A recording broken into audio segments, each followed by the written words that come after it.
విశ్వాసం, విశ్వాసానికి వ్యతిరేకం సందేహం. విశ్వాసము ఇంటూ సందేహం. వ్యతిరేక పదాలు ఉంటాయి చూడు. ఇంటూ అపరిశుభ్రత, న్యాయం ఇంటూ అన్యాయం. వ్యతిరేక పదాలు రాస్తాం కదా మనం చిన్నప్పుడు చదువుకున్నప్పుడు. అట్లా విశ్వాసము ఇంటూ అవిశ్వాసము లేదా సందేహం. ఫస్ట్ నుంచి కూడా వాడు ఆఖరికి హవ్వ దగ్గరకు వచ్చి సందేహమే. ఏమిటి ఆ సందేహం అంటే, అన్నీ తినమన్న దేవుడు అది ఎందుకు తినొద్దన్నాడు? అది తింటే మీరు కూడా ఆయన లాంటి వాళ్ళు అవుతారని కుళ్ళు, వ్యసనం. ఏంటి? అందుకే మీ బతుకులు ఎట్లని జంతువుల్లాగా సిగ్గుశరం లేకుండా, మంచి చెడ తెలియకుండా ఇట్లా బతకాలని డిసైడ్ చేశాడు. ఏం చేద్దాం, మీ కర్మ. నా మాటని తిను, మీ ఆయనకు కూడా ఇవ్వు, ఇద్దరు దేవతల వలె ఉందురా అన్నాడు. దేవునికి స్తోత్రం కలుగును గాక. హల్లెలూయా. తినకముందు దేవతల్లాగానే ఉన్నారు, తిన్నాక దయ్యాల్లా తయారయ్యారు. నిజంగా తినకముందేమో ఒకరి కోసం ఒకరు ప్రాణం అన్నట్టున్నారు, తిన్న తర్వాత ఏమో ఒకళ్ళ మీద ఒకళ్ళు కంప్లైంట్లు చేసుకున్నారు. ఏం బుద్ధి అది? ఆదామా, నేను తినవద్దన్న పండు తింటివా అంటే నాకేం తెలుసా, నేను అసలు దాని జోలికే పోలేదు, పనికి మళ్ళీ అసలు ఇట్లాంటి దాన్ని నాకు ఎందుకు ఇచ్చావు? ఆమె తీసుకొచ్చి ఆ స్త్రీ నాకు ఇచ్చితివే, ఆమె తిని కొన్ని తెచ్చి నాకు ఇచ్చింది, నేను తిన్నా, అసలు నేను ఎంత మంచిగా ఉన్నాను నీకు తెలియదు. బరువు అంతా ఎవరిని ఎత్తినేసాడు? ఈ దరిద్రం ఎప్పుడు వచ్చింది? పండు తిన్న తర్వాత వచ్చిందన్నమాట. అదే తినకముందు దేవతలాగే ఉన్నారు, తిన్నాక దయాల్లా తయారయ్యారన్నమాట. వాడు ఫస్ట్ వచ్చి తీసుకొచ్చేదే డౌటు, సందేహం.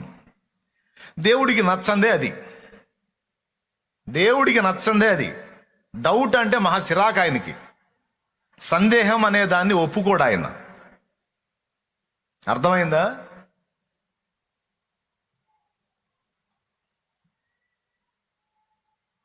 యేసు ప్రభు దగ్గరకు వచ్చి అంటాడు, నీవు దేవుని కుమారుడు అయితే, అసలు అవునో కాదో నేను డౌట్ వచ్చేటట్టు. ఎప్పుడన్నా పాయింట్ మీద ఆలోచించారా? నీవు దేవుని కుమారుడు అయితే ఈ రాళ్ళు రొట్టెలగినట్లు ఆజ్ఞాపించు అన్నాడు. అయితే గీతే ఏంది? తండ్రే సాక్ష్యం ఇచ్చాడు, ఈయన నా ప్రియ కుమారుడు, ఈయన యందు నేను ఆనందించుచున్నాను అని. దేవునికి స్తోత్రం కలుగును గాక. ఎప్పుడు ఇచ్చాడు? నీ నమ్మకత్వం స్థిరంగా ఉండేటట్టు నేను అడగలా. నువ్వు తొట్టుపడినా, నీ మీద నీకు అసహ్యం పుట్టినా, నేను నిన్ను ప్రేమిస్తున్నాను అన్న విషయంలో మాత్రం నీకు డౌట్ రాకుండా ఉండాలని ప్రార్థన చేశానయ్యా నీకోసం అన్నాడు. ఇప్పుడన్నా అర్థమైందా? నీకు అర్థమైందా? కూర్చో, స్తోత్రం చెప్పుకో దేవుడికి. నీకు అర్థమైందా? ఎంతమందికి అర్థమైంది? కానీ యూదాకి లేదు ఆ ఛాన్స్. యూదా ఏమనుకున్నాడో తెలుసా? దేవుడు నన్ను క్షమించడం అనుకున్నాడు, నన్ను ప్రేమించడం అనుకున్నాడు. కానీ సీమోను పేతురు ఏమనుకున్నాడో తెలుసా? లేదు, అయితే నేను తేడా కావచ్చు, నా ప్రేమలో లోపం ఉండొచ్చు, కానీ నా ప్రభు ప్రేమలో లోపం లేదు. అయితే నేను బలహీనుడిని కావచ్చు, నా ప్రభు బలహీనుడు కాదు. అయితే నేను అపనమ్మకస్తుడు అవ్వచ్చు, కానీ నా ప్రభు అపనమ్మకస్తుడు కాదు. అయితే నేను తేడా కావచ్చు, కానీ ఆయన నమ్మకమైన వాడు. నేను ఆయనకు ఒక అపనమ్మకస్తురాలైన భార్యను కావచ్చు, కానీ ఆయన నాకు ఒక నమ్మకమైన భర్త.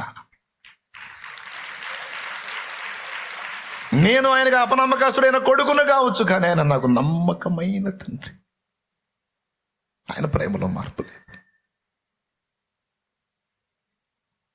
నేను అడుగులు జారినా కూడా ఆయన నన్ను కనికరించగల శక్తి కలిగిన వాడు అని మనం విశ్వసిస్తున్నాం చూడు. ఆ విశ్వాసము మనలో ఉంది అంటేనే అక్కడ దేవుని శక్తి పనిచేస్తున్నట్టు, అభిషేకం పనిచేస్తున్నట్టు, ప్రభావం పనిచేస్తున్నట్టు. అది అర్థం. లేకపోతే మొదటి దెబ్బలోనే అవుట్. నువ్వు ఎప్పటికప్పుడు ఆయన పంపుతున్న అభిషేకము కీలకమైన పాయింట్లో నిన్ను పట్టుకుంటున్నావు. కీలకమైన పాయింట్లో ఆ శక్తి నీ మీద పనిచేస్తా ఉంది, తెలుసా నీకు? లేకపోతే నీ జీవితంలో నువ్వు ఎదుర్కొన్న శోధనలకు ఎప్పుడో నువ్వు అవిశ్వాసుల్లో కలిసిపోయేవాడి. నువ్వు ఇంకా దేవుని ప్రేమను హత్తుకొని దేవుని పాదాల దగ్గర నిలకడగా ఉండగలిగావంటే నా ప్రభు పంపిన శక్తి నీ మీద పనిచేస్తుంది కనుకనే నువ్వు ప్రభువులో ఉన్నావు. ఆయన రెక్కల నీడలో ఉన్నావు, ఆయన దగ్గర స్థిరంగా ఉన్నావు. లేకపోతే ఉండలేవు. యోధాలాగా ఎప్పుడో ఒక దారి అయిపోయేవాడివి, అయిపోయేదాన్ని. ఎక్కడ పనిచేస్తుంది దేవుని శక్తి ఆలోచించండి. మనం పడకుండా మనల్ని జాగ్రత్త చేయడానికి దేవుని అభిషేకం పనిచేస్తుంది. ఒకవేళ దాన్ని నిర్లక్ష్యం చేసి దేవుని ఆత్మ నడిపింపును కోల్పోయి తిరస్కరించి తృణీకరించి, దేవుడు చెప్తాడే వాక్యం చదువు, రోజు వాక్యం చదువు అంటాడు, ప్రార్థన చేయ అంటాడు, ఈ విషయంలో ఇలా ఉండంటాడు, ఫలానా దగ్గర నువ్వు వెళ్ళొద్దు, అక్కడికి వాళ్ళ మధ్యలోకి వెళ్ళొద్దు, శోధించబడతావు, దూరం చేసుకో అంటాడు. అవన్నీ మనం ఫాలో అయినప్పుడు ఎక్కడ అడుగులు జారవు. నేను కాదు, బైబిలే చెప్పింది ఆ మాట. 119వ కీర్తన చూడండి. ఎంత మేలు నీ ఆజ్ఞలన్నిటినీ నేను లక్ష్యము చేయునప్పుడు నాకు అవమానము కలుగనేరదు. దేవునికి స్తోత్రం కలుగును గాక. నీ ఆజ్ఞలను నేను లక్ష్యము చేయునప్పుడు నాకు అవమానము కలుగనేరదు. అయిపోలా, ఇంకా ఉన్నాయి. యవనస్తులు దేని చేత తమ నడతను చూడండి. 165వ వచనం చదువునానా. నీ ధర్మశాస్త్రమును ప్రేమించు వారికి ఎంతో నెమ్మది కలదు, వారు తూలి తొట్టిల్లుటకు కారణమేమీ లేదు. అద్దుగో, నీ ధర్మశాస్త్రమును ప్రేమించు వారికి అంటే వాక్యమును గౌరవించు వారికి, వాక్యమును ప్రేమించు వారికి, వాక్యానుసారంగా నడవడానికి తమ మనసుని దృఢపరుచుకున్న వారికి ఎంతో నెమ్మది కలదు, వారు తూలి తొట్టిల్లుటకు కారణమే లేదన్నాడు. దేవునికి స్తోత్రం కలుగును గాక. అంటే ఇప్పుడు ఏం చెప్పాడు దేవుడు? నా వాక్యాన్ని స్వీకరించు, వాక్యాన్ని ధ్యానించు, వాక్యాన్ని హృదయంలో నిలుపుకో, వాక్యానుసారంగా బతకటానికి నీ అడుగులు నువ్వు జాగ్రత్త చేసుకో. నువ్వు తొట్టుపడవురా, తోలవురా, కూలవురా, నిలబడతావురా, చక్కగా నడుస్తావురా, నువ్వు చేసిందంతా సఫలమైద్దిరా, నీ సర్వ శరీరానికి ఆరోగ్యం కలిగిద్దిరా, నీ ఎముకలకు సత్తు వచ్చిద్దిరా. నా వాక్యం పట్టుకోరా, నా వాక్యం పట్టుకోమని దేవుడు చెప్పాడు. అబ్బాయి, కానీ ఏం చేద్దాం? ఆత్మీయ సోమరితనం. ఈ మాటల యొక్క విలువ మనకు తెలుసు, కానీ ఏం చేద్దాం? ఒక్కొక్క రోజు చదవ బుద్ధి కాదు.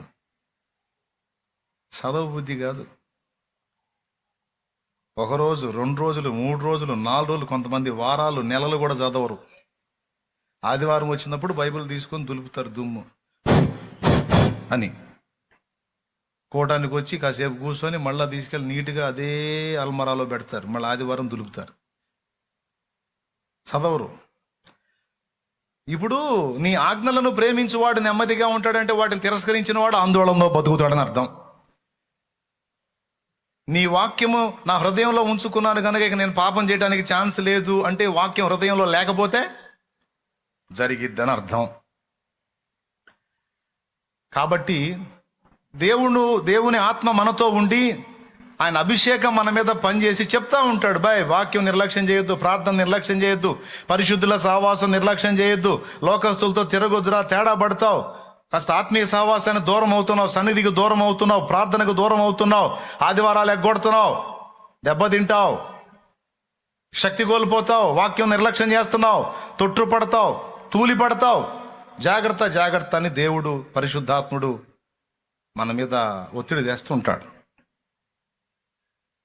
మనకి ఏంటంటే ఎప్పుడు రొటీన్ ఫీల్, కొంచెం మనం మార్చుకొని చూద్దామని ప్రార్థన చేసి ఒక రకమైన రొటీన్ ఫీల్ వచ్చి ఎగ్గొట్టి తిరుగుతూ ఉంటారు కొంతమంది.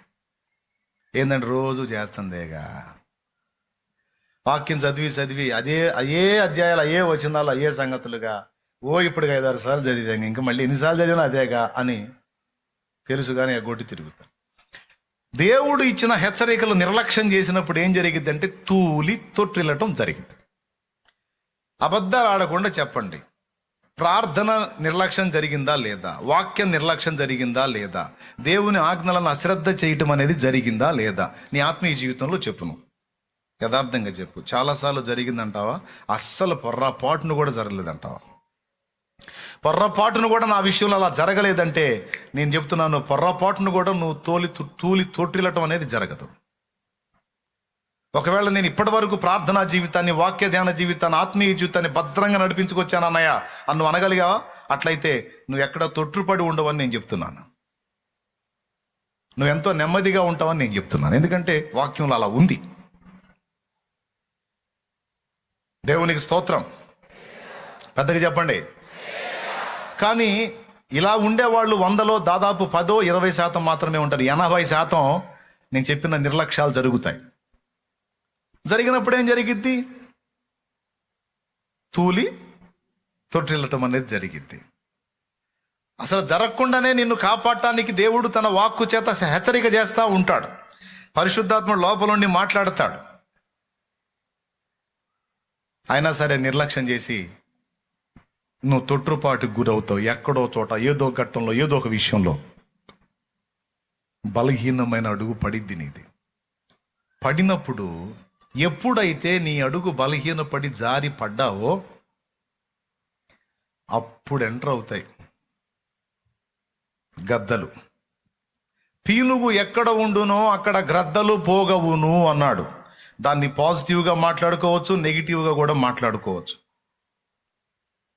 పాజిటివ్గా మాట్లాడుకోవచ్చు, నెగిటివ్గా మాట్లాడుకోవచ్చు. పాజిటివ్గా ఎలా మాట్లాడాలో తర్వాత చెబుతా, నెగిటివ్ కోణంలో చెప్తాను.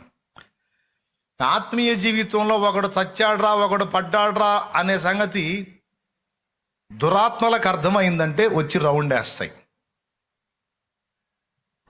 అవి ఎడంగా ఉండేది ఎంతవరకు అంటే నీ అడుగులు జారనంత వరకు ఎడంగా ఉంటాయి. నీ అడుగులు జారిన తర్వాత రౌండ్ కొడతాయి నీ దగ్గరకు వచ్చి. ఎందుకంటే ఆ సమయం కోసమే ఎదురు చూస్తాయి. నీ తొట్టుపాటుని ఎదురు చూస్తూ ఉంటాయి. అది నీ ద్వారా జరిగినప్పుడు ఇక రౌండ్ వేసి ఇక వాటి పని అవి మొదలు పెడతాయి. ఏమని? తెలిసి చేశావు, ఎంత ఘోరమైన పని చేశావు, ఎంత పాపము చేశావు, ఎంత అడుగులు జారావు, ఎందాక దేవుడు నిన్ను క్షమిస్తాడు. ఇక నీకు క్షమాపణ లేదు. దేవుడు నిన్ను వదిలిపెట్టడు. నీకు శిక్ష తప్పదు. నువ్వు అనుభవించాల్సిందే. నువ్వు అట్లా, నువ్వు ఇట్లా అని చివరికి దేవుని ప్రేమను నువ్వు శంకించేటట్టు చేసి చివరికి నీ అంతటా నువ్వే నిన్ను అసహించుకోవటమే కాదు, దేవునికి కూడా దూరం అయిపోయే విధంగా నిన్ను లాక్కుపోవటం మొదలు పెడతాయి. ఒకేసారి కాదు. నువ్వు ఈ పాపం చేశావుగా, చర్చికి ఏమని వెళ్తావు? సిగ్గులేదా నీకు? ఒక నీతి అనేది ఉంటుంది కదా. అడుగులు జారావు, ఎందాక దేవుడు నిన్ను క్షమిస్తాడు. ఇక నీకు క్షమాపణ లేదు. దేవుడు నిన్ను వదిలిపెట్టడు. నీకు శిక్ష తప్పదు. నువ్వు అనుభవించాల్సిందే. నువ్వు అట్లా, నువ్వు ఇట్లా అని చివరికి దేవుని ప్రేమను నువ్వు శంకించేటట్టు చేసి చివరికి నీ అంతటా నువ్వే నిన్ను అసహించుకోవటమే కాదు, దేవునికి కూడా దూరం అయిపోయే విధంగా నిన్ను లాక్కుపోవటం మొదలు పెడతాయి. ఒకేసారి కాదు. నువ్వు ఈ పాపం చేశావుగా, చర్చికి ఏమని వెళ్తావు? సిగ్గులేదా నీకు? ఒక నీతి అనేది ఉంటుంది కదా. సరే చెడిపోయావుగా, ఇంకెందుకు ఆ చెడుతనంలోనే తగలబడి ఇంకెందుకు మళ్ళీ చర్చికి? నిజంగా ఇలాంటి ఆలోచనలు వస్తాయంటానికి నా తల వెంట్రుకలన్నీ సాక్ష్యాలు ఉన్నాయి. చాలామంది నాతో కలిసి అన్న మాట ఏంటో తెలుసా? ఎందుకమ్మా సహవాసానికి దూరం అయ్యావంటే, నాలాంటిది రాకూడదన్నయ్యా, నాలాంటిది మందిరానికి వచ్చినా మందిరానికి అవమానం అన్నయ్యా, ఎందుకు తమ్ముడా రావట్లేదు, నాలాంటి వాడు రాకూడదన్నయ్యా. నేను కరెక్ట్గా లేను. ఆయన దగ్గరకు వస్తే నిప్పులాగా ఉండాలా? నేను అట్ట లేను. నాలాంటి వాడు రాకూడదు అని మాట్లాడతారు. ఇలాంటి వాళ్ళు మీకు తగిలారా? తగిలితే చేతులు ఎత్తండి. అంటే నీకు నువ్వే తగిలావా, లేకపోతే బయట వాళ్ళు తగిలారా నీకు? దేవునికి స్తోత్రం. వినటానికి భలే మంచి మాటల్లాగా ఉన్నాయి కదూ, వినటానికి నిజంగా సత్యవంతుల మాటల్లాగా ఉన్నాయి కదూ. పాపంలో ఉంటేనే వాళ్ళ నీతి చూడు. నేను పాపం చేస్తున్నా, చెడుతనంలో ఉన్నాను కాబట్టి నాలాంటి వాడు రాకూడదు, నాలాంటిది రాకూడదు అని అన్నారంటే అనిపించట్లా? నేను చెప్పనా, కనీసం ఒక 150-200 దెయ్యాలు ఉంటాయి వాళ్ళ చుట్టూ. అవి ఉండి ఆ ఆలోచన పుట్టిస్తాయి అన్నమాట. ఇప్పుడు అలా మాట్లాడింది గొప్పతనం అంటే అంటలా, నేను సోదితనం అంటన్నా. సోదితనం అది, గొప్పతనం కాదు. నాలాంటిది రాకూడదు, నాలాంటి వాడు రాకూడదు. ఎందుకు? ఎందుకు ఆయనకు అవమానం? ఎందుకు ఆయన నామానికి దూషణ? రాకూడదు నాలాంటి వాళ్ళు. అబ్బో ఎంత నీతిమంతులు!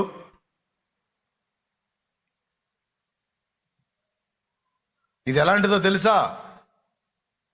బురదైనోడు కాళ్ళకు బురదైనోడు నీళ్ల దగ్గరకు రానన్నట్టు. ఎందుకు కాళ్ళకు బురదైంది? నీళ్లు పవిత్రమైన వాటిని మలినం చేయటం ఎందుకు? ఒరే నిద్రమోహోడా, మిమ్మల్ని కాదులే అట్ట అనుకునే ఓడికి చెబుతుంది. నిద్రమోహోడా, నీళ్ళుందే నిన్ను గడగటానికి రా. నిద్రమోహం దానా, ఆయన రక్తము కార్చిందే నిన్ను గడగటానికి తల్లి. నిన్ను కడగటానికి, శుద్ధి చేయటానికి, పరిశుద్ధపరచడానికి, నిన్ను మళ్ళా నూతన పరచడానికి, నేను నిలబెట్టడానికి రక్తం కార్చాడు. ఆడికి రాకూడదేంది? మరి ఆడికి పోతావు? యువతగాడు ఊరేసుకున్నాడు, పోతావా మళ్ళీ ఊరేసుకోవడానికి? మరి యువతగాడు చేసింది అదే పని. ఒరే ప్రభు దగ్గరికి పోరా. సరే అమ్ముకుంటే అమ్ముకున్నావు, దరిద్రుడా పో. ప్రభు దగ్గరికి పోయి ప్రాధేయపడు, ప్రభువా నన్ను క్షమించమని అడుగు. క్షమిస్తాడ్రా వాడు. ఎందుకు తెలుసా? అప్పటిదాకా వాడిని శోధించిన దెయ్యాల్లో సైతానుగాడు ఉన్నారు కదా, మొత్తం రౌండ్ వేశారు. రౌండ్ వేసి, నిరపరాధి రక్తమని అప్పగించిన దుర్మార్గుడివిరా నువ్వు ద్రోహివిరా, గురుద్రోహివిరా. నీలాంటి నీచుడు ఉంటాడంట్రా, నీలాంటి వాడి పాపానికి మిషం ఉందంట్రా, నీకు క్షమాపణ ఉందంట్రా, నిన్ను ఒప్పుకుంటాడంట్రా. నిన్ను దేవుడు కూడా క్షమించట్రా. నీచుడా, నికృష్టుడా, దౌర్భాగ్యుడా, దుర్మార్గుడా, పాపి పాపి పాపి. తట్టుకోలేకపోయి ఊరేసుకున్నాడు వాడు. ఇవే స్వరాలు పేతురికి వినపడ్డాయి. ఆ గురువు పెట్టిన రొట్టెలు తిని, ఆ గురువు రెక్కల నీడతో పండుకొని, ఇందాక నువ్వేమన్నావు? నీకోసం ప్రాణం ఇస్తానని నమ్మబలికి నయవంచకుడా, మోసగాడా, అబద్ధికుడా, ఆయన ఎవరో నాకు తెలియదని మాట్లాడతావా? నీలాంటి గురుద్రోహి ఇంకొకడు ఉంటాడంటారా? దేవుడు క్షమిస్తాడా నిన్ను? దేవుడు ఒప్పుకుంటాడా? దేవుడు అవకాశం ఇస్తాడా నీకు? ఛీ! ఇలాంటి స్వరాలు పేతురుకు కూడా వినపడ్డాయి. నీ వల్ల తొట్టుపాటు జరిగినప్పుడు ఏ స్వరాలు నీకు కూడా వినపడతాయి. నీలాంటి రోత మనిషి ఇంకొకటి ఉండదు. నీలాంటి అసహ్యురాలు ఇంకొకటి ఉండదు. నీ మనసు నీకే చెబుతుంటుంది. నీలాంటి చీదరా ఇంకొకళ్ళు ఉండరు. నీలాంటి చీదరోడు ఇంకొకడు ఉండడు. నీలాంటి రోతోడు ఇంకొకడు ఉండడు. నీలాంటి గలీజోడు ఇంకొకడు ఉండడు అని నీ మనసు నీకే చెబుతుంటుంది.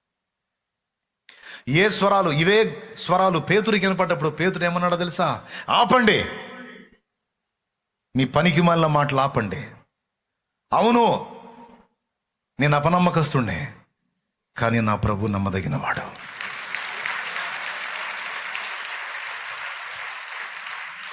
నా ప్రభు నమ్మదగినవాడు. ఆయన ప్రేమ స్థిరమైనది.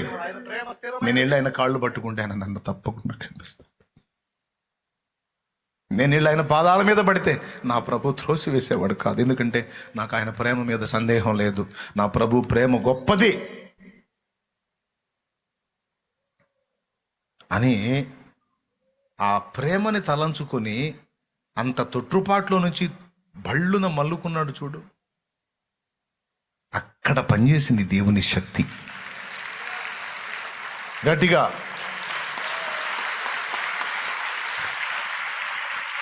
ఈరోజు నువ్వు నేను నిలబడ్డామంటే అభిషేక ప్రభావమే. ఇప్పుడు చెప్పు, అభిషేకం వచ్చిందా రాలేదా? నేను అనలేదే, నాకు రోమాలు నిక్కరు పడవలేదే. ఏ స్పందన లేకపోయినా నువ్వు గట్టిగా నమ్మాలి.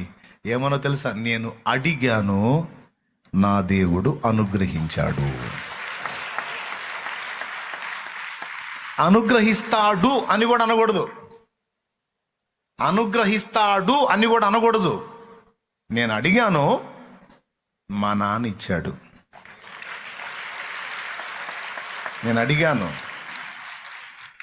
ఏమడిగా? కురిపించుము దేవా నీ ఆత్మవర్షము, ఫలింతును నీకై నా జీవితాంతము. రాకడ సమయం ఆసన్నమైనది. అభిషేకం యొక్క ప్రభావం కనపడింది. అప్పటిదాకా మామూలుగా విశ్వాసం అనుకుంటూ గొర్రెం తోలుకుంటూ తిరుగుతున్నాడు. గొర్రెలు కాసేవాళ్లే అన్నట్టుగా ఉంది జనానికి కూడా. గొల్యాత్ ఎదురు పడ్డప్పుడు దావీదును చూడాలి. నన్ను వదలరా నాయనా అంటాడు సౌలు దగ్గరికి పోయి. అయ్యో నువ్వు చిన్నోడి బాబు, నువ్వు గొర్రెలు కాసేవాడి, నువ్వు పిల్లోడి, నువ్వు బాలుడు అంటాడు. ఏనా సార్ నేను బాలుండే సార్, నాకు తోడై ఉన్నాడు బాలుడు కాదు సార్, సృష్టికర్త సార్, నాకు తోడై ఉన్నాడు పరాక్రమశాలి. అసలు వాడు ఎత్తు చూసావా? వాడు 6 మూరల జాయనుడు ఉన్నాడు. వాడు 6 మూరలు ఉంటే నాకెందుకు, 106 మూరలు ఉంటే నాకెందుకు? ఆకాశ మహాకాశాల్లో పట్టజాలని వాడు నా దేవుడు సార్, దేవుడు సార్. ఆయన కొలవలేమో. అలాంటి వాడు నాకు తోడై ఉన్నాడు. అభిషేకం రేగుతుంది. అభిషేకం యొక్క ప్రభావం శత్రువు ఎదురుపడ్డప్పుడు కనపడిద్ది. అట్లాగా నీ మీద దాడి జరిగినప్పుడు ఆ అభిషేక ప్రభావం నీ మీద కనపడిద్ది. మామూలుగా సైలెంట్గా ఉంటాం. ఎగిరెగిరి వెళ్ళేది, పక్కన వాళ్ళని బాధేది లేదు, జుట్టు పీకేది లేదు, గందరగోళం. కానీ ఆత్మల ప్రపంచంలో ఒక వేట జరుగుతుంది నీ వల్ల. పెద్ద పోరాటమే జరుగుతుంది. ప్రతి దినము గెలుస్తున్నావు. బలం ఎవరిదో తెలుసా? అది అందుకే పాడుకున్నా, నీలోనే నా బలం, నీలోనే నా ఫలం, నీలోనే నా వరం, నీవేగా నా జయం. నీకు స్తోత్రం. నిజంగా నాకు ఎదురైన పోరాటాల్లో అసలు ఇన్ని తట్టుకొని, ఇన్ని దాటుకొని ఈ రోజుకి ఇలా నిలబడ్డానంటే నాకు క్లియర్గా తెలుసు, నాకు అది నా శక్తి కాదు, కానే కాదు. ఎందుకంటే మనకు అంత సీన్ లేదు. అరే చిన్న కుటుంబానికి ఆన్సర్ చేయలేక నుయ్యో గొయ్యో అన్న బతుకు మంది. కొద్దిపాటి శ్రమలకు తట్టుకోలేక ఎట్లా చేస్తే ఈజీగా చేస్తామని ఎత్తుక్కున్నోడిని నేను. మరి ఈ 22 సంవత్సరాల విశ్వాస యాత్రలో ఎదురైన ఎన్నో ఆటుపోట్లు, పెద్ద పెద్ద కొండ బండల్లాగా వచ్చినాయి, దూది పింజల్లాగా ఎగిరిపోయినాయి. ఎలా సాధ్యమైంది? నా సాక్ష్యం తెలుసు కదా మీకు. అంత బలహీనుడు, అంత భయస్థుడు, మరి ఎలాగా ఇది సాధ్యం? ఎందుకంటే ఇక్కడ బలమంతా ఆయింది, శక్తి ఆయింది. నేను అందుకే చాలా మందికి ప్రేమతో చెప్తాను, నా జోలికి రాకుండా చచ్చిపోతారు అన్యాయంగా. ఎందుకంటే వీడు బలహీనుడేరా బాబు, కానీ ఈ తోలుబొమ్మనట్టు అడ్డం పెట్టి కథ నడుపుతున్నవాడు పరాక్రమశాలి నాయన. ఆయనతో డేంజరు. నన్ను గదిలిచ్చినోడు నన్ను కాదు, ఆయన్ని గదిలిచ్చినట్టే. మీకు తెలుసా, ఈ మధ్య కాలాల్లో కదా, ఆ రోజుల్లో కూడా బతికుండగానే సమాధులు తొలిపించుకునేవాళ్ళు. బతికున్నప్పుడే సమాధులు ఇప్పుడు కూడా కట్టించుకుంటున్నారు. బతికున్నప్పుడే సమాధులు కట్టించుకుంటున్నారు. తెలుసా మీకు? తర్వాత ఇబ్బంది లేకుండా బతికున్నప్పుడే సమాధి కట్టించుకుంటున్నారు. అట్లాగా దేవుడు పట్టుకున్న వాళ్ళ జోలికి వచ్చినోడు బతికుండగానే సమాధి కట్టించుకోవటం కాదు. వాడి అన్యుడైతే పిండం కూడా పెట్టుకోవచ్చు, శుభ్రంగా పిండం కూడా పెట్టేసుకోవచ్చు ఒకేసారి. ఎందుకంటే వాడు పోతాడు ఖాయం. దేవునికి స్తోత్రం. అవి కూడా చూసుకోవచ్చు, వాడు సమాధి చూసుకోవచ్చు, పిండం ఎట్ట పెడతారో చూసుకోవచ్చు, అన్నీ చూసుకోవచ్చు. అంటే సత్యాగ చూడ్డ కదా, అది బతికున్నప్పుడే చూసుకోవచ్చు. ఎందుకంటే ఖాయం కాబట్టి.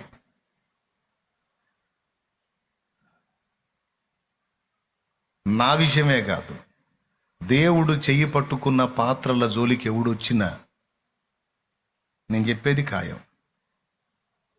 వాడి దినం వాడు చేసుకోవటమే, వాడి సమాధి వాడు కట్టించుకొని రెడీగా పెట్టుకోవటమే. కన్ఫర్మ్. రెండే జరగాలి. మారు మనసు అన్నా పొందాలా, లేకపోతే పైకి అంటున్నా, పైకి కాదు కిందకి, పాతాళ అగ్నికి పోవాలంతే.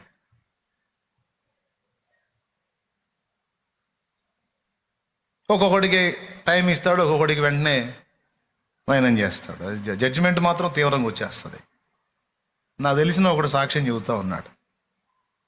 ఒక కార్యక్రమానికి వీడు వెళ్ళాడు. అందులో ఒకడు అన్నాడు, ఇతడు దేవుని పని చేస్తున్నాడు, సేవ చేస్తున్నాడని వాడికి తెలుసు. హార్ట్ఫుల్గా తిట్టాడు వాడు, బూతులు తిట్టి. పాస్టర్లను పట్టుకొని కుడి చెయ్యి ఎడమ కాలు ఇలా తిప్పాలి, వెళ్ళనే మెడ బూతులు తిడతా 3 రోజులు అయిపోయింది. 4వ రోజు, కరెక్ట్గా 4వ రోజు వాడు అనుకున్నది వాడి శరీరంలో జరిగింది. రియల్ నిజంగా జరిగింది. బండి కొట్టింది. ఏది కొట్టిందో మరి. తీసుకెళ్లారు పోస్ట్ మార్టం చేయడానికి బాడీని. తీసుకెళ్తే కరెక్ట్గా వాడు ఏ 3 చెప్పాడో, కుడి చెయ్యి తిరిగిపోయి ఉంది, ఎడమ కాలు అటు తిరిగిపోయి ఉంది, మెడ ఇటు తిరిగిపోయి ఉంది.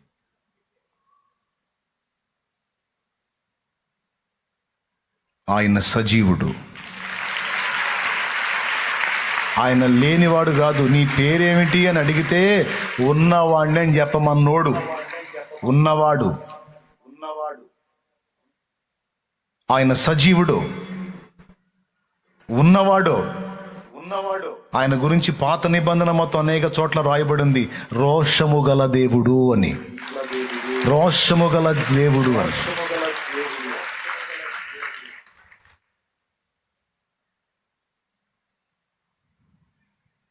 సృష్టికర్తవు నీవేనని, దైవిక స్వస్థత నీలోనని. పోతే దేవుడు ఈ బొమ్మను వాడుకోపోతే, దేవుడు ఈ బొమ్మను అడ్డం పెట్టి ఈ పనులన్నీ చేయకపోతే నా వల్ల ఏడైందండి. అసలు నెంబర్ 1 సోది వ్యవహారం అయితే మందంతా. దేవునికి స్తోత్రం. ఉన్న సంగతి చెబుతున్నా, ఏముంది, ఎక్కడుందండి అంతా. బొమ్మనట నిలబెట్టి మొత్తం ఆయన చేస్తున్నాడు. ఆయన శక్తి పనిచేస్తుంది, ఆయన బలం పనిచేస్తుంది. నిలబెడుతున్నాడు కృపతో. అందుకే పాడుకున్నా, నీలోనే నా బలం. నువ్వు అందిస్తేనే నాకు బలం. నీలోనే నా ఫలం, ఆత్మ ఫలం ఫలించాలంటే నా చేత కాదు, నాలో నువ్వు ఉండి వ్యక్తం చేయాలి. ప్రేమ, సంతోషం, సమాధానం, దీర్ఘశాంతం, దయాళుత్వం, మంచితనం, సాత్వికం, ఆశ, నిగ్రహం, విశ్వాసం, ఇవన్నీ నాలో నువ్వు ఉండి వ్యక్తం చేస్తే తప్ప నా అంతటా నాకు సాధ్యం కాదు. స్తోత్రం. అర్థమైందా? ఈ ఆత్మ ఫలం ఫలించాలన్నా, ఆత్మల ఫలము పండాలన్నా కూడా నాలో నువ్వుండి చేస్తే తప్ప, నేను ఎన్ని చెప్పినా ఒకడు కూడా మారడు.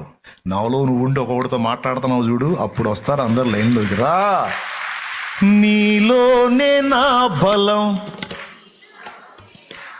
నీలోనే నా ఫలం, నీలోనే నా వరం. మరి కృపావరాలు ఎవరిచ్చేది? కృపావరాలన్నీ ఎవరి శక్తి?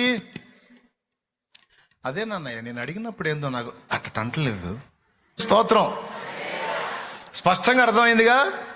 ఇంత క్లియర్గా అర్థం చెప్పినా అర్థం కాకపోతే ఇక నేను చేయగలిగింది. అర్థమైందా? అప్పుడు దాకా ఫ్రీగా ఉన్న మనిషి ఎప్పుడైతే ఈ ప్రార్థన చేసి ఆమె అన్నాడో అనేదో మార్పు అయిపోయి, అలా ఏది ఉండదు. నువ్వు శక్తి జ్ఞానము అనే శక్తి అడిగావు కదా, ఇస్తాడు. అది నీలోనే ఉంటుంది. అది ఎప్పుడు కార్యరూపం దాల్చిద్దంటే ఆ సన్నివేశాల్లోకి నువ్వు ఎంటర్ అయినప్పుడు అప్పుడు మెరుస్తాయి మెరుపులు. నీకు మెరుస్తాయి, నీ దెబ్బకి అవతలాడు కూడా మెరుస్తాయి. ఈ బుర్ర ఏందిరా నాయన, ఈ ఆలోచన ఏంది, ఐడియాలేంది, అసలు ఈ మాటలేంది, మనిషి ఏంది, వాడికి మెరవాల మెరుగులు. సొలొమోనుకి ఏ వరం ఇచ్చాడు? జ్ఞానము అనే వరం ఇచ్చాడు. 2 తల్లులు ఒకటే బిడ్డను తీసుకొచ్చి నా బిడ్డ అంటే నా బిడ్డ అని వాదులాడుకుంటున్నారు. సీనియర్స్ అంతా చూస్తున్నారు, పిల్లోడు తీర్పులు ఎట తీస్తాడు, పిల్లరాజు అని. ఈ పిల్లరాజు దేవుని దగ్గర కృప పొందాడని తెలియదు, కృప పొందినోడు కొడుకు అని తెలియదు. మరి సోదరులు ఎవరు అంతే ఉంటుందిగా.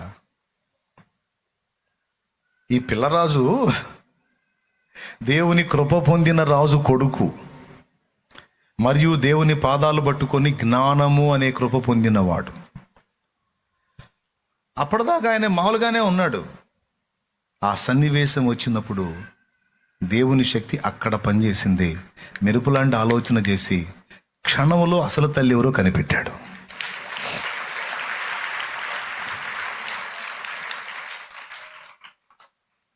జస్ట్ వాళ్ళ వాదన నాడు వెంటనే జడ్జిమెంట్ స్టార్ట్ అయింది. పోయి నీ వెళ్ళి ఖడ్గం తీసుకొని ఆ పసికూనను రెండు ఖండించి చెరొక మొక్క ఇచ్చేసే, గొడవ వదిలిపోయింది పో అన్నాడు. వెంటనే కన్న తల్లి స్పందించి, అయ్యా నా బిడ్డ నా పని చేయొద్దు, ఎక్కడుంటేనే వాడు బాగుంటే అంతే చాలు, ఆమెకి ఇచ్చేసేయండి అంది అమ్మ గుండె. అమ్మ రెండు ముక్కలు కావాలనుకోదుగా, ఎక్కడుంటేనే నా బిడ్డ బాగుంటే చాలు. అద్దుగదుగా ఆ స్పందించిన హృదయం తల్లి హృదయం రా, ఆమెకి ఇచ్చేయండి ఆ బిడ్డని, ఇది మోసగత్య అన్నాడు.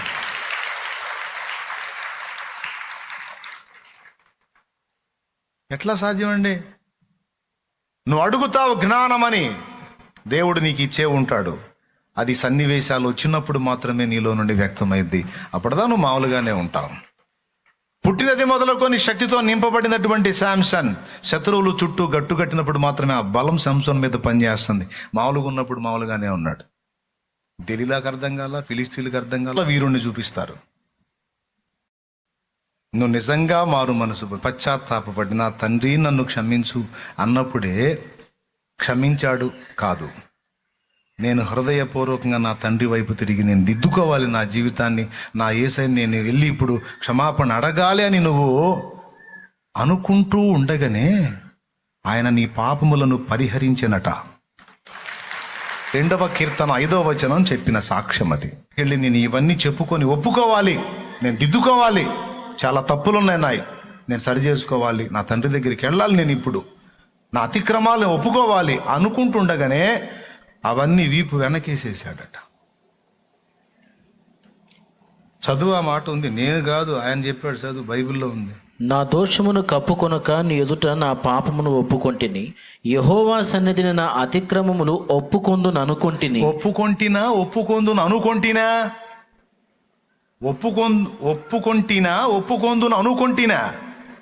అనుకున్నాడు, ఒప్పుకుందాం అనుకున్నాడంట.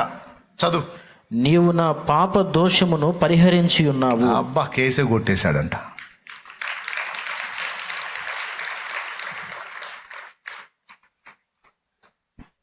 ఏంది మరి? పోయి ప్రభా నేను ఈ విషయాల్లో ఎట్లా చేశాను ప్రభా, తేడా పడ్డాను, నేను యథార్థంగా ఒప్పుకుంటున్నాను నాయన, సరి చేసుకుంటాను, ఛాన్స్ ఇవ్వు నాయన, నన్ను మన్నించు ప్రభా, అలా ఉండకూడదు నాయన, నేను చాలా దుఃఖపడుతున్నాను ప్రభా అన్ను ఆయన దగ్గరికి వెళ్తే ఆయన ఏమంటాడు తెలుసు? నేను దగ్గరకు తీసుకుని ఏం చేసావు నీ బొంద? లేదు ప్రభా ఫలానా చేశానంటే ఏం లేవు అని, అన్నీ ఏం కనపడట్లేదు, క్లియర్గా ఉన్నావు నువ్వు అంట. ఏదేం ప్రభా? నా పాపాలు ప్రభా. పడమటికి తూర్పెంత ఎడమో పాపమునకు మనకు నంత పడమడము కల్లుగా చేసి ఉన్నాడు. హడావుళ్ళు. ఒకవేళ దేవుడు ఏదన్నా నీకు అలాంటి స్పందనలు ఇస్తే దేవునికి స్తోత్రం. ఏమన్నా కొన్ని సిగ్నల్స్ ఏమన్నా దేవుడు ఇష్టమయ్యే దేవుడు నీకు అలా చూపించాలనుకుంటే ఏమన్నా అలా ఇస్తే స్తోత్రం. అలా ఇవ్వనంత మాత్రాన నువ్వు అడిగిన అభిషేకం ఇవ్వలేదని మాత్రం అనుకోవద్దు. నీ నోరు తెరచి నీకు భాషల వరం ఇచ్చినప్పుడు, అభిషేకం మీదికి వచ్చినప్పుడు భాషలో మాట్లాడావు, స్తోత్రం. కానీ భాష రాకపోయినా నువ్వు అడిగినప్పుడు మాత్రం అభిషేకం నీ మీదికి ఖచ్చితంగా పంపుతాడు. ఎందుకంటే న్యాయమైంది, నీకు అవసరమైంది అది. నానా నాకు ఆకలి అవుతుంది నానా అంటే ఏ తండ్రి అయినా తన దగ్గర డబ్బులు లేకపోతే అప్పు తెచ్చైనా సరే అన్నం పెడతాడు. అంతేగాని నువ్వు అడిగినది న్యాయము కాదు, అసలు నువ్వు అనవసరమైన దాన్ని అడిగావు అని ఇవ్వకుండా ఉంటాడా? అసలు ఇంకా చెప్పాలంటే ప్రేమ గల తండ్రి ముందే సిద్ధపరిచి ఉంచుతాడు. నువ్వు ఆకలి అనకముందే నీకు రెడీ చేసి పెడతాడు. నువ్వు ఆకలి అనిపించినప్పుడే ధన్మాన్ని వేసుకొని తింటానికి నీకు అందుబాటులో పెడతాడు. అంతకంటే శ్రేష్ఠుడు ఆయన. చెప్పండి, అడిగినప్పుడు ఇచ్చాడా ఇవ్వలేదా? ఏంటిది? అభిషేకం, ఆత్మశక్తి. 2, నువ్వు అడిగినప్పుడే జ్ఞానము తగిన కాలం ముందు అది నీలో నుంచి వెల్లడవుతుంది. అసలు నీలో ఇంత జ్ఞానం ఉన్నట్టు, నీలో ఇంతగా పని జరుగుతున్నట్టు, నీ ద్వారా మాట్లాడిన మాటలు అవతల వాళ్ళ జీవితాన్ని ప్రభావితం చేయగలవు అన్నట్టు నీకు అర్థం కాదు. కానీ ఆ సందర్భాలు వచ్చినప్పుడు నీ నుండి వచ్చేటువంటి రిప్లైస్ని అవతల వాళ్ళు చూసినప్పుడు వాళ్ళ మైండ్ పోయింది. ఆ శక్తి అక్కడ కనపడింది. 2, 3వది పడకుండా నిన్ను కాపాడటానికి తన వాక్కుని, పడినా తిరిగి నిన్ను లేపటానికి తన ఆత్మని తన శక్తిని నీకు ఎక్కడ చూపిస్తాడు? మన బలం ఎక్కడ కనపడిద్ది? బలహీనుడు జారి పడతాడు, బలవంతుడు కూడా జారి పడతాడు. బలహీనుడికి బలవంతుడికి తేడా ఏంటంటే, బలవంతుడు పడినా లేవగలుగుతాడు, కానీ బలహీనుడు పడితే లేవలే. నువ్వు ఎన్నోసార్లు తొట్టుపడి కూడా తిరిగి లేవగలిగావంటే దేవుని బలం అక్కడ నీ దగ్గర పనిచేసింది. నువ్వు తిరిగి తిప్పుకొని శత్రు శోధనను తట్టుకొని జయించి మళ్ళా దేవునికి అందుబాటులోకి రావడానికి ఆ బలమే కారణం. దేవునికి స్తోత్రం. 3 అయిపోయినాయా? 4వది క్షమాపణ కూడా. దేవుణ్ణి అడిగినప్పుడే దేవుడు నీకు అనుగ్రహించాడని విశ్వసించు. అంతేగాని క్షమించాడో లేదో, ఒప్పుకున్నాడో లేదో అని దానికోసం ఏం సిగ్నల్స్ అడగవాకు. ఇదొక దరిద్రం కూడా ఉంది. దేవా, నువ్వు నన్ను క్షమించినట్టయితే మంచి వాక్యం ఒకటి చూపించినాయన, క్షమించకపోతే చెడ్డ వాక్యం చూపించినాయనంటే ఇట్లా కూడా అడగాలని మనసుకు వచ్చింది.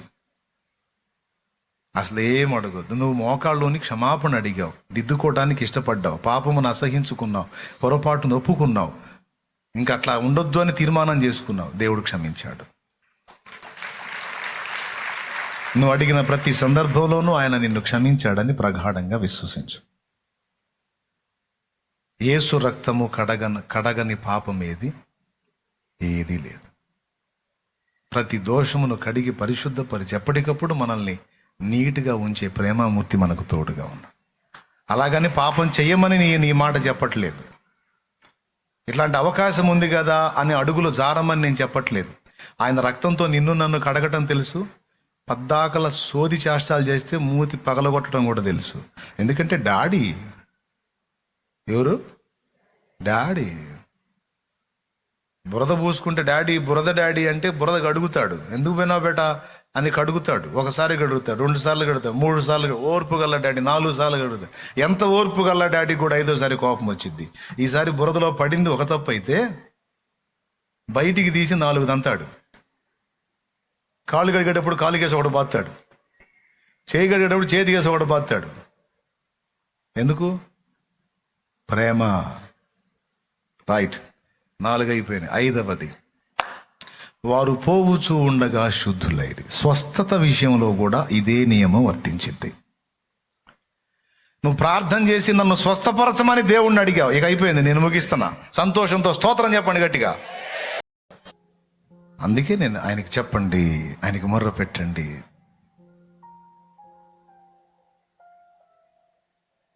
విశ్వాసముతోనే విజయాలను చూడగలం. సందేహించే మనం ఏమీ పొందలేం.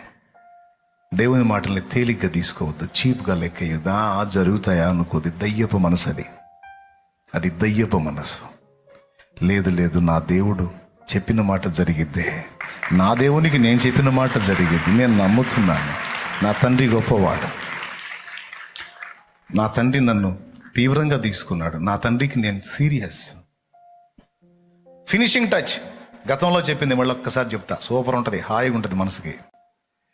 ఈ ప్రపంచంలో మనుషుల మొత్తంలో నువ్వు ఒక మనిషివి. ప్రపంచానికి నువ్వు ఒక మనిషివి.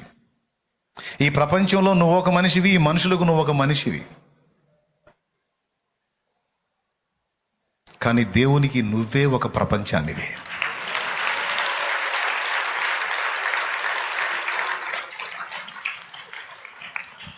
అర్థమైందా? దేవునికి నువ్వే లోకం. ఎంతమంది నమ్ముతున్నారు? నిజంగా నిన్ను అట్ట పట్టించుకుంటాడని నమ్ముతావా? నువ్వు నమ్ముతావా? నేను నమ్ముతా. ఆ నమ్మికకు నాకు దేవుడే శక్తినిచ్చుగాక. ప్రపంచానికి నువ్వు ఒక మనిషివి, కానీ దేవునికి నువ్వే ఒక ప్రపంచానివి.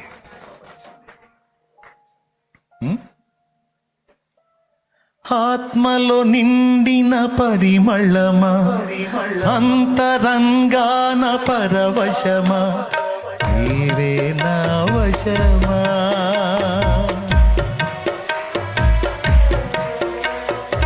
ఆత్మలో నిండిన పరిమళమా, అంతరంగాన పరవశమా, నీవే నా వశమా. అక్షయమైన అమృతమా, ఊహల కందని ఉన్నతమా, అక్షయమైన